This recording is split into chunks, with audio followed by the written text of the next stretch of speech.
ఇచ్చిన కొలది మీ సంపాదించుకోవాలి. కండిషన్ ఏంది?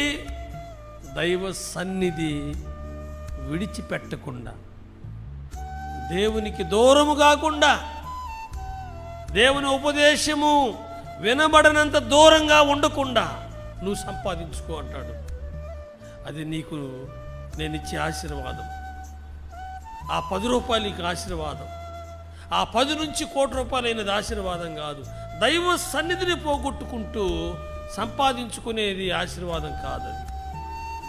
ప్రభు చెప్తున్నాడు, నువ్వు ఎంతైనా సంపాదించుకో. మనం పైకి పోయే కొంది ప్రశ్నిస్తారు లోకం, ఆలోచిస్తుంది లోకం. అప్పుడు మనం పైనుంచి చెప్తాము, నమ్మకమైన నా యేసయ్య నన్ను ఈ స్థితిలో పెట్టాడు, నా నమ్మకమైన దేవుడు నన్ను ఈ స్థాయిలోకి తీసుకొచ్చాడు అని మనం చెప్తే దేవునికి మహిమ కలుగుతుంది. కాబట్టి దేవునికి కూడా ఉంది ఆశ, ఉన్నత స్థితిలో శ్రేష్టమైనటువంటి స్థాయిలో నిన్ను ఉంచాలని. బట్ సన్నిధి పోగొట్టుకోకుండా సంపాదించుకో. ఏమయ్యా, ఏం పోగొట్టుకుంటా చెప్పాలా?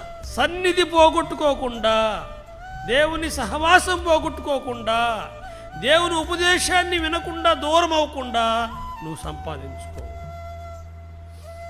అది కాబట్టి ఇక్కడ వెండిని సంపాదించుకున్నట్టు కంటే లోకంలో మనుషులు ఈ రోజుల్లో ప్రియులారా వాక్యం విషయంలో ఆరాటం లేదు, దేవునితో గడపాలన్నటువంటి ఆశ లేదు. చూసారా? సంపాదించుకోవద్దని ప్రభు చెప్పడం లేదు. మార్గాలు తెరిచే కొంది నువ్వు కోట్లు సంపాదించుకున్నా కూడా ఆయనకి సంతోషమే. ఎందుకంటే నువ్వు కృతజ్ఞత కలిగి మళ్ళీ ఇక్కడ నిలబడతావు. నీకు ఇచ్చిన దాంట్లో నువ్వు కృతజ్ఞత కలిగి నిలబడతావు. అలాగా క్రీస్తు నామం వ్యాపిస్తుంది, క్రీస్తు రాజ్యం కట్టబడుతుంది. ఆశీర్వదించబడిన వారి ద్వారా ఏం జరుగుతుందనంటే విస్తరణ జరుగుతుంది, వ్యాపకం జరుగుతుంది, కార్యాలు జరుగుతాయి. చూసారా?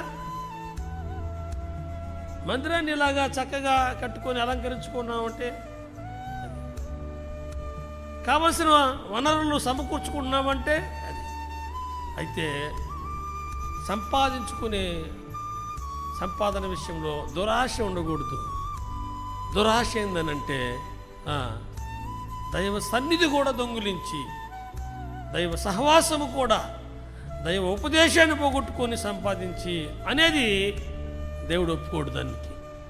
ఇక నువ్వు ఎన్న చెప్పు దేవుని ముందు, ప్రభువా నా పరిస్థితి, నా కష్టము, నా ఇబ్బంది ఎన్నన్నా చెప్పు.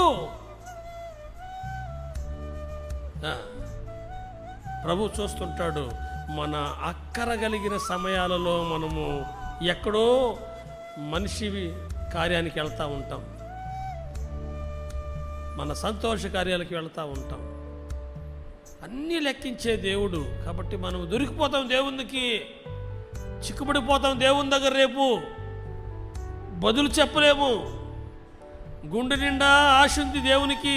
నిన్ను మోషేను గొప్ప చేయి మొదలుపెట్టాడంట, యెహోషువను, దావీదును అంతకంతకు వర్ధిల్ల చేశాడంట. దేవునికున్న ఆశ ఏంది? ఇస్సాకుకి దేవుడు తోడుగా ఉన్నందువల్ల ఆయన క్రమక్రమంగా ఏమైనాడంట? ఆశీర్వదించబడ్డాడంట. సో మన జీవితాల్లో కూడా అంతే.